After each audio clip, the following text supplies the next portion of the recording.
Friends, welcome to Yazhini சமையல். இன்றைக்கி யாழினி சமையலில் நீங்கள் பார்த்துட்ருக்க இந்த கற்பூரவல்லியை வச்சு ஒரு அருமையான துவையல் பண்ண போகிறோம். இதே மாதிரி நீங்களும் உங்கள் வீட்டில் செஞ்சு பாருங்கள். செஞ்சு பார்த்துட்டு எப்படி இருக்குன்னு நம்ம சேனலில் வந்துட்டு கமெண்ட் பண்ணுங்கள். அதுக்கு முன்னாடி நம்ம சேனலை சப்ஸ்கிரைப் பண்ணாதவங்க சப்ஸ்கிரைப் பண்ணுங்கள். சப்ஸ்கிரைப் பண்ணிவிட்டு பக்கத்தில் இருக்க பெல் ஐக்கானை கிளிக் பண்ணி ஆளில் வைங்க ஃப்ரெண்ட்ஸ். வாங்க வீடியோக்குள்ளே போகலாம். இப்போது தேவையான பொருட்கள் பார்த்துடலாம். நான் ஒரு 10-15 கற்பூரவல்லி எல்லாம் எடுத்திருக்கேன். அப்புறமா 4 பல் பூண்டு எடுத்திருக்கேன். ஒரு 10 சின்ன வெங்காயம் எடுத்து கட் பண்ணி வச்சுருக்கேன். கொஞ்சமாக தேங்காய் எடுத்து வச்சுருக்கேன். அப்புறம் கொஞ்சமாக கறிவேப்பிலை, ஒரு கைப்பிடி அளவு கொத்தமல்லி, இது கொஞ்சமாக புளி, இது பெருங்காயம், சின்ன பீஸ் பெருங்காயம் எடுத்து வச்சுருக்கேன்.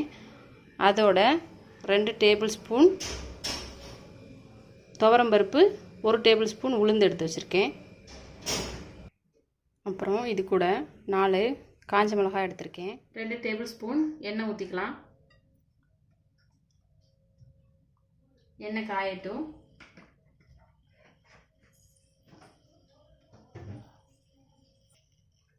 நம்ம எடுத்து வச்சுருக்க உளுந்து, கடலைப்பருப்பு, காஞ்ச மிளகாயை உள்ளே சேர்த்துக்கலாம்.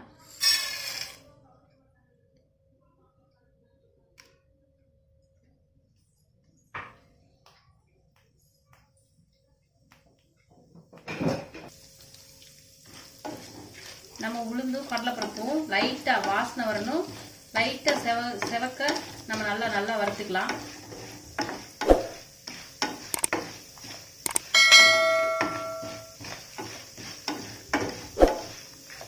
நல்லா வாசனை வந்துருச்சு. நம்ம எடுத்து வச்சிருக்க பூண்டை உள்ள சேர்த்துக்கலாம். அப்புறமா நம்ம எடுத்து வச்ச சின்ன வெங்காயத்தை உள்ள சேர்த்துக்கலாம்.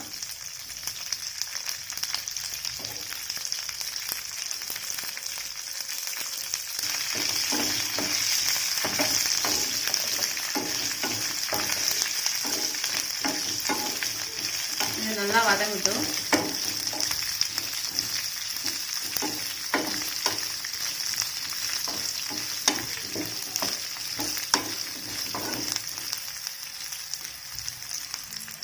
இப்போ நம்ம எடுத்து வச்சிருக்க கொத்தமல்லி உள்ள சேர்த்துக்கலாம்.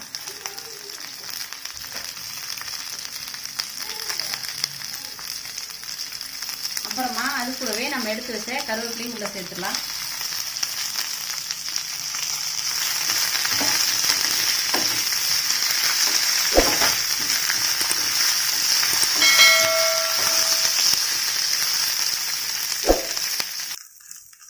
அப்புறம் நம்ம எடுத்து வச்சிருக்க புளியை சேர்த்துக்கலாம். அதோட நம்ம எடுத்து வச்ச இந்த பெருங்காய கட்டி உள்ள சேர்த்துக்கலாம்.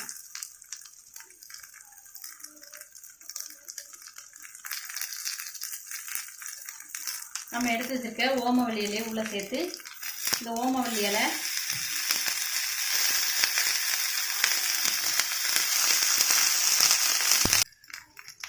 இப்போ நல்லா வதங்கிடுச்சு. நம்ம எடுத்து வச்சிருக்க தேங்காயும் உள்ளே சேர்த்து ஒரு நிமிஷம் நல்லா மிக்ஸ் பண்ணி இதையும் நல்லா சூடாகிற வரைக்கும் வதக்கிக்கலாம். வதக்கிட்டு தேவையான அளவு கல்லுப்பு போட்டுட்டு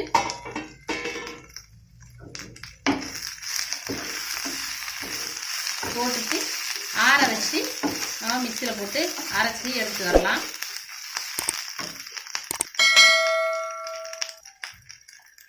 தேவையான அளவு கல்லுப்பு போடுறேன்.